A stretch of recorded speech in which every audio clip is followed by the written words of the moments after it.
నమస్తే. ఇప్పుడు మీరు చూడబోతున్న వీడియో ఖచ్చితంగా మీకు ఉపయోగపడుతుంది, నచ్చుతుంది కూడా. మరి మీకు నచ్చిన విషయం నాకు తెలియాలి అంటే ఈ వీడియోని మీరు లైక్ చేయాలి, షేర్ చేయాలి, అలాగే మన ఛానల్ని సబ్స్క్రైబ్ చేయాలి. మీ సపోర్ట్ని నాకు అందిస్తారు కదా. ఓకే, ఇప్పుడు వీడియోని స్టార్ట్ చేద్దాం. నేను మీ జయశంకర్ సిస్ట్లా. మన పిల్లలకి పుట్టిన తేదీని అనుసరించి బలమైన సంఖ్యాబలంలో పేరు పెడదాం. సమాజానికి దేశానికి బలమైన పౌరులనిద్దాం.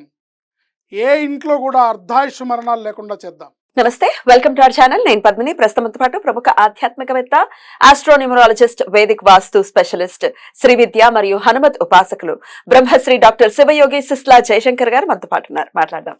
సార్ నమస్తే. సార్ ఆయుష్మతి భవ.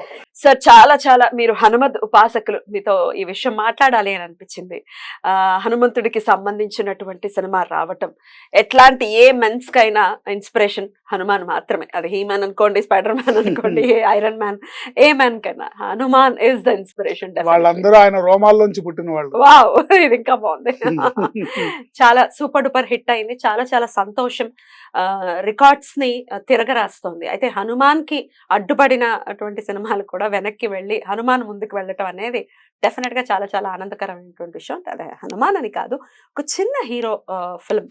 సో ఆ రేంజ్ లో అండ్ విజువల్స్ కూడా చాలా బ్యూటిఫుల్ గా చేశారు. వాళ్ళకున్నటువంటి బడ్జెట్ లో ఇంత వండర్ ఎలా క్రియేట్ చేశారు అంటూ రావడం అంతా చాలా బ్యూటిఫుల్ గా ఉంది. దీనికి సంబంధించి వాట్ ఈస్ యువర్ ఒపీనియన్? కొంతమంది జీవితం కోసం పనిచేస్తారు, కొంతమంది భోజనం కోసం పనిచేస్తారు. జీవితం కోసం పనిచేసే వాళ్ళు సాధించే సక్సెస్ హనుమాన్ లాగా ఉంటుంది. ఎందుకంటే ఇప్పుడు భోజనం కోసం పనిచేసే వాళ్ళు, నాకు ఇంత రెమ్యునరేషను, దీనికి ఇంత రెమ్యునరేషను, ఈ సినిమాకి ఇంత బడ్జెట్, 200 కోట్లు, 300 కోట్లు, 400 కోట్లు కాదు.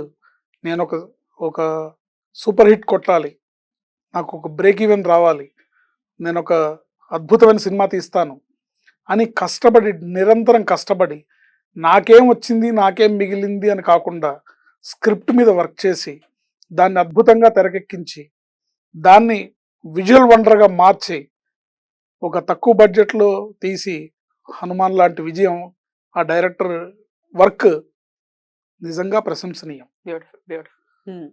ఎందుకంటే అబ్బాయి అంత తక్కువ బడ్జెట్లో చేశాడంటే కారణం ఏంటంటే, ఇప్పుడు సినిమా బడ్జెట్ ఎక్కడ పెరిగిపోతుందంటే, మీకు ఒక తేజ హీరో అయినా, లేకపోతే ఇంకొక రవితేజ హీరో అయినా, ఇంకొక నాగార్జున గారి హీరో అయినా, ఏ హీరో అయినా డే టు డే షూటింగ్ చేయడానికి అయ్యే ఖర్చులు తేడా ఉండదు. అదే ఉంటుందా? అంతే ఉంటుంది. మోరార్లెస్. అంటే వీళ్ళు గ్రాండ్గా తీస్తారా, గ్రాండ్నెస్ కొంచెం పెరుగుతుంది తప్ప, బట్ 100 కోట్ల తేడా ఎక్కడ వస్తుందంటే రెమ్యునరేషన్స్ పెరిగినప్పుడే వస్తుంది. అయితే ఈయనకి ఈ విషయాలు ఎలా తెలుసు? జ్యోతిష్కులు కదా అనుకుంటే, గతంలో ఆయన సినిమా ఇండస్ట్రీలో పనిచేసినటువంటి అనుభవం ఉంది కాబట్టి దాని రీత్యా చెప్తున్నారు. అంతేనండి? అంతేనండి. రైట్. సో ఏంటంటే బడ్జెట్, ఇప్పుడు భోజనం పెడతారు, ఇప్పుడు పనిచేసే వాళ్ళందరికీ భోజనాలు పెడతారు. ఏ సినిమాకైనా, ఏ హీరో సినిమాకైనా భోజనాలు అంతే కాస్ట్ అవుతాయి, ట్రాన్స్పోర్టేషన్ అవే ఖర్చు. ప్రొడక్షన్ కాస్ట్ విషయంలో డ్రాస్టిక్ చేంజెస్ ఎక్కడొస్తాయి అంటే, విచ్చలవిడిగా ఖర్చు పెట్టడంలో, లెక్క లేకుండా ఖర్చు పెట్టడంలో పెరుగుతాయి, రెమ్యునరేషన్స్ రూపంలో పెరుగుతాయి, లేదా వర్కింగ్ డేస్ విషయంలో పెరుగుతాయి. మోరార్లెస్ ఏ సినిమాకైనా అంతే. అదే ఇప్పుడు ఈ ప్రశాంత్ వర్మ అనే అబ్బాయి ఈ హనుమాన్ అనే సినిమాని ఒక డెడికేటెడ్గా, తను ఒక ప్యాషన్తో, భక్తిపూర్వకంగా, ఆంజనేయ స్వామి మీద ఉన్న భక్తితో, ఆంజనేయ స్వామి మీద ఉన్న నమ్మకంతో తను ఆ స్క్రిప్ట్ని రాసుకోవడము, ఆ స్క్రిప్ట్ని తెరకెక్కించడము, దాన్ని విజువల్ వండర్గా మార్చడంలో సఫలీకృతుడయ్యాడు. చక్కటి విజయాన్ని సాధించాడు. అంటే ఒక సత్సంకల్పం ఎప్పుడూ కూడా విజయానికి దారితీస్తుంది. సంకల్ప బలం ఎప్పుడు, సంకల్ప శుద్ధి అంటారు దాన్ని. సంకల్ప శుద్ధి ఉండాలి. అంటే నేను బాగుండాలి అని కోరుకోవాలి తప్ప నేనే బాగుండాలని కోరుకోకూడదు. అయితే ఈ సినిమా ఇంత సక్సెస్ ని సాధించడం డెఫినెట్ గా చాలా ఆనందకరమైనటువంటి విషయం. అయితే హనుమంతుడి గురించి మాట్లాడినప్పుడు మెగాస్టార్ చిరంజీవి గారు పులగించిపోయి ఆయన కూడా ఆయన అనుభవాన్ని పంచుకున్నటువంటి దాఖలాలు ఉన్నాయి. నేను ఆంజనేయుడు మార్గంలోకి వచ్చిన తర్వాత చిరంజీవిగా వెలుగొందేటటువంటి పరిస్థితి నాకు వచ్చింది, అందరూ కూడా ఆంజనేయ స్వామి మార్గంలోకి రండి అంటూ ఆయన పిలుపునిచ్చారు కదండి. అంటే ఆయన ఇన్వాల్వ్ అయ్యి ఆ సినిమాని ప్రమోట్ చేయడం వల్ల ఈ మాత్రం స్థాయిలో సక్సెస్ అందుకుంది. ఎందుకంటే లేకపోతే వాళ్ళకి రిలీజ్కే చాలా ఇబ్బంది పెట్టారు.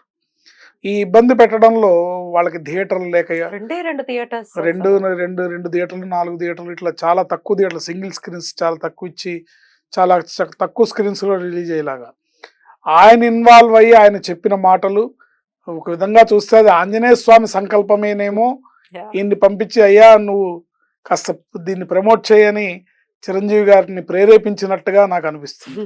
అయితే ఆయన కూడా ఒక వశిష్ట డైరెక్షన్ లో ఒక ఫిల్మ్ రాబోతోంది. ఆయన కూడా విశ్వంభర విశ్వంభర రాబోతోంది. ఆయనకి ఎలా ఉండబోతుందండి ఆయన కెరియర్ విషయం కానీ లేకపోతే బ్రహ్మాండంగా ఉంటుందండి. ఇప్పుడు ఆయన పేరు నేను ఎప్పుడు ప్రతి వీడియోలోనూ చెప్తూ ఉంటాను. చిరంజీవి మెగాస్టార్ చిరంజీవి అనే దాంట్లో ఉన్న పవర్ని ఎవరు దాన్ని బీట్అవుట్ చేయలేరు. కానీ ఆయన్ని దగ్గర వాళ్ళు చిరు అని పిలవటము కొన్ని రకరకాల పేర్లు వల్ల ఇబ్బంది వస్తుంది. ముఖ్యంగా చిరు అనేది ఆయనకి నెగిటివ్ ఇంపాక్ట్ ని తీసుకొచ్చి పెడుతుంది. అదొకటి అది నెగ్లిజిబుల్ అనుకోండి. ఇప్పుడు తగ్గిపోయింది. అందరూ చిరంజీవి ఇప్పుడు ఆయన చిరు అనే పిలిపించుకునే స్థాయి దాటేసి పెద్దరికాన్ని సంతరించుకున్నారు. ఒక ఇండస్ట్రీకి పెద్దగా ఉన్నారు. సో ఇప్పుడు ఇవాళ ఆయన్ని చిరు అని పిలిచే వాళ్ళు కూడా చాలా తక్కువ. అభిమానులు ముద్దుగా పిలుచుకుంటున్నారేమో కానీ డిఫరెంట్. బట్ ఆయన అందరూ గౌరవపూర్వకంగా చిరంజీవి గారు మెగాస్టార్ చిరంజీవి గారు అని అంటున్నారు. ఆ పేరులో ఉన్న సంఖ్యాబలం ఆయన అద్భుతమైన తీరాలకు చేరుస్తుంది. ఇప్పటిదాకా సాధించింది ఒక ఎత్తు. ఇక ముందు ముందు ఆయనకి రాబోయే పదవులు కానివ్వండి, ఆయనకు రాబోయే అవార్డులు కానివ్వండి, ఆయనకు రాబోయే రివార్డులు కానివ్వండి చాలా చాలా చూస్తారు. అవార్డ్స్ ఏమైనా రాబోతున్నాయి? చాలా చాలా అద్భుతమైన పెద్ద పెద్ద రివార్డులు రాబోతున్నాయి ఆయనకి. అవార్డు రాబోతుంది. ప్రభుత్వానికి సంబంధించిన అవార్డు రాబోతున్నాయి. అట్లాగే పదవులు కూడా ఉన్నత పదవులు కూడా రాబోతున్నాయి. రేపొద్దున ఏదన్నా ఒక రాష్ట్రానికి ఒక గవర్నర్ గా నియమించే అవకాశం ఉండొచ్చు. ఇంకా కొన్నేళ్ళు ఒక 5-6-10 ఏళ్ళ తర్వాత ఇంతకన్నా ఉత్తమమైన వ్యక్తి ఎవరు దొరుకుతారు, మనం రాష్ట్రపతిగా ప్రతిపాదిద్దామని కూడా అనుకోవచ్చు. సో పార్టీలకు అతీతంగా, ఎందుకంటే ఆయన సేవే మార్గంగా ఎంచుకున్నారు కాబట్టి, అందరికీ సేవ చేస్తున్నారు కాబట్టి ఆయన సేవలు ఆయన రిటర్న్ బ్యాక్ అవి పే చేస్తాయి. ఆయన ఆయన అందుకోవాల్సిన తీరాలు, ఆయన ఎక్కాల్సిన, ఆయన చూడని విజయాలు కాదు, ఆయన ఎక్కని శిఖరాలు కాదు.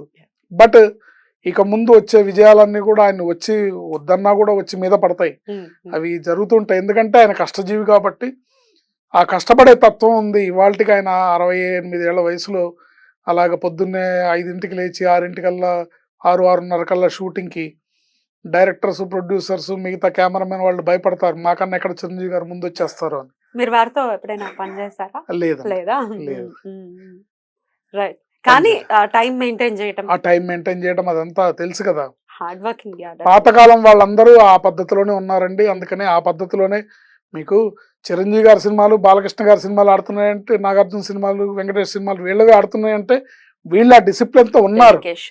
ఇప్పటి తరం అంత డెడికేషన్ గా, అంత టైంకి వాల్యూ ఇచ్చి, అంత బడ్జెట్ కి వాల్యూ ఇచ్చి, అంత అనుకూలంగా ఉండకపోవచ్చు. కొంతమంది ఉండొచ్చు, కొంతమంది ఉండకపోవచ్చు. బట్ వీళ్ళైతే పాత తరం వాళ్ళైతే వాళ్ళు డిసిప్లిన్ కి మారిపోయారు. వాళ్ళు పడే కష్టం, వాళ్ళ డెడికేషన్ టువర్డ్స్ వర్క్ విషయంలో వాళ్ళు, అంటే బడ్జెట్ కూడా అంటే ఎట్లా ఉంటుందంటే, వెంకటేష్ గారు ఎప్పుడు చెప్తుండేవాళ్ళు, ఆకాశంలో మబ్బులు వస్తున్నాయంటే ఆయన గుండెల్లో గుబులు పుట్టేది అని. అంటే ఆకాశంలో మబ్బులు వస్తే ఎక్కడ షూటింగ్ క్యాన్సిల్ అయ్యి ఆ రోజు నిర్మాతకి నష్టాన్ని తెచ్చిపెడుతుందో అనే ఇలాంటి ఫీలింగ్తోనే ఉన్న పాత తరం వీళ్ళంతా. వీళ్ళందరూ కూడా ముఖ్యంగా చిరంజీవి గారిని చూసుకుంటే ఆయన ఎక్కని శిఖరాలు లేవు. ఇండియాలోనే ది బిగ్గెస్ట్ స్టార్ ఆయన. ఏంటి అలా అంటే స్టార్డమ్ ఉండటం వేరు, డబ్బు సంపాదించడం వేరు, దాన్ని సద్వినియోగపరచడం వేరు. ఎంత ఎదిగినా ఒదిగి ఉంటూ అందరితో ఎవరిని నొప్పించకుండా, మాట అనకుండా, తన దగ్గరికి సహాయం అని అర్థించి వచ్చిన ప్రతి వాళ్ళకి సహాయాన్ని చేస్తూ ఏంటి ఒకానొక సందర్భంలో 2000 సంవత్సరంలో ఆయన నాకే స్వయంగా ఫోన్ చేసి, నేనున్నాను, నువ్వు టెన్షన్ పడద్దు, నేనున్నాను అని భరోసా ఇచ్చిన సందర్భం కూడా నా జీవితంలో కూడా ఉంది. Such a kind hearted person. Definitely ఆయన ప్రోత్సాహం కూడా ఈ హనుమాన్ సక్సెస్ కి డెఫినెట్ గా చాలా ఊతమిచ్చింది. బాగా చాలా ఊతం ఇచ్చింది ఆయన చెప్పిన మాటలు, Yeah. ఆయన తీసుకున్న ఉదాహరణలు. Yeah, definitely. తప్పకుండా ఆయన చెప్పిన ఆంజనేయ స్వామి గురించి ఆయన ఏదైతే చెప్పారో అది చాలా మందిలో యువతలో స్ఫూర్తిదాయకం. ఆయన ఒక మాట అన్నారు, నన్ను నేను ఆంజనేయ స్వామికి డెడికేట్ చేసుకున్నాను అని. Right. సో అలా ఎవరు డెడికేట్ చేసుకుంటే వాళ్ళందరూ ఆ స్థాయికి ఎదుగుతారు. వస్తారు. ఆయన అంత నమ్మారు. తర్వాత వాళ్ళ నాన్నగారే నా గురువు ఎవరయ్యా అంటే మా పెద్ద అబ్బాయే నా గురువు అని చెప్పారు అని చెప్పారు. Right. సో ఇవన్నీ కూడా ఇవాళ రేపు యువతకి కావాల్సిన ఆధ్యాత్మికతని, అంటే ఆయన మొదటి నుంచి కూడా ఆయన ఫ్యాన్స్ యువకులు ఈ యువరక్తాన్ని, ఈ యువశక్తిని సన్మార్గంలో నడిపితే ఇది సమాజానికి ఉపయోగపడుతుందనే భావన కలిగి ఉన్న వ్యక్తి ఆయన. Definitely. మొదటి నుంచి కూడా రక్తదానం, నేత్రదానం అని పెట్టి ఇవన్నీ చేసిన కారణం అదే. అంటే జనరల్గా ఫ్యాన్స్ అనగానే అల్లరి చిల్లరగా దూకుడుగా సమాజానికి ఉపయోగపడేలా చేయడంలో చిరంజీవి గారు నిజంగా ధన్యజీవి. అద్భుతం, అద్భుతం. చాలా అద్భుతంగా చెప్పారు. ఆయనకు ఆల్రెడీ పద్మభూషణ్ అనే అరుదైన బిరుదు ఉంది. ఇంకా అరుదైన బిరుదులు రాబోతున్నాయని ప్రెడిక్ట్ చేస్తున్నారు. కాబట్టి అలా రావాలని మనస్ఫూర్తిగా కోరుకుంటూ వన్స్ అగైన్ హనుమాన్ సినిమా ఇంత సక్సెస్ ని సాధించినందుకు ఆనందాన్ని వ్యక్తపరుస్తూ థ్యాంక్ యూ సో మచ్ అండి. నమస్తే. ఆయుష్మతి భవ.